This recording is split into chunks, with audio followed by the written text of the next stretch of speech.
Radisson Blu drugs case యాక్చువల్‌గా చెప్పాలంటే రోజుకో కీలక మలుపు తిరుగుతుంది.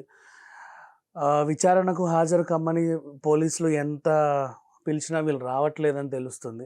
యాక్చువల్‌గా చెప్పాలంటే డ్రగ్స్ కేసులో వీళ్ళందరూ నిందితులని ఇప్పటివరకు పోలీసులు చెప్పారే కానీ, వాళ్ళకి అంటే వీళ్ళు తీసుకున్నట్టుగా వాళ్ళకి సమాచారం వచ్చింది కానీ, ఎక్కడ కూడా ఇప్పటివరకైతే డ్రగ్స్‌కి సంబంధించినటువంటి సరుకు వీళ్ళకైతే అందల. ఏది మొన్న షణ్ముఖ్ కేసులో 16 గ్రాములు ఏదైతే దొరికిందో, వీళ్ళ దగ్గర మాత్రం ఆ కొకైన్ కానీ, ఇంకేం కానీ అంటే ఇప్పటివరకైతే పోలీసులు పట్టుకున్న దాఖలాలైతే లేవు వాళ్ళ చేతికొచ్చినటువంటి. తీసుకున్నారు, పడేశారు, ఎక్కడో వదిలేశారని చెప్తున్నారు. అండ్ వీళ్ళ బ్లడ్ శాంపిల్స్ అయితే టెస్ట్ చేయగా ఆ నిర్భయ్‌కి, అలాగే మన కేదార్‌నాథ్‌కి వీళ్ళందరికీ కూడా ఫస్ట్ పట్టుకున్న ముగ్గురికి కూడా పాజిటివ్ వచ్చింది.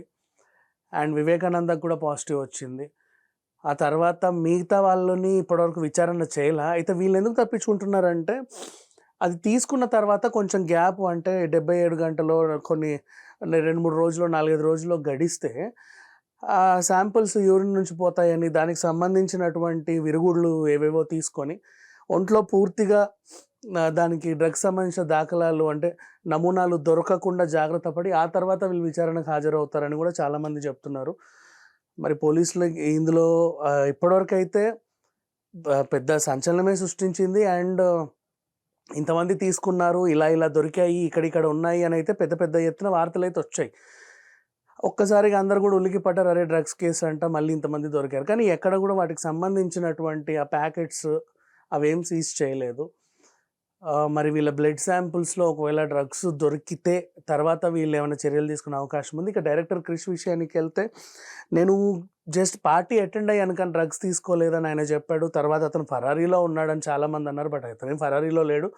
ముంబైలో ఉన్నాను, నేను సహకరిస్తాను, ఎప్పుడు విచారణకు రమ్మన్నా హాజరవుతానని చెప్పాడు. అండ్ ఇంకా అతను ముందస్తు బెయిల్ తీసుకోవడం చూస్తే వీళ్ళకి కొంచెం అనుమానాలు బాగా పెరిగాయి.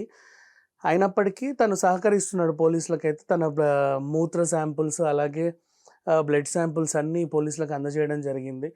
వాళ్ళు కూడా విచారణ జరుపుతున్నారు ప్రెజెంట్.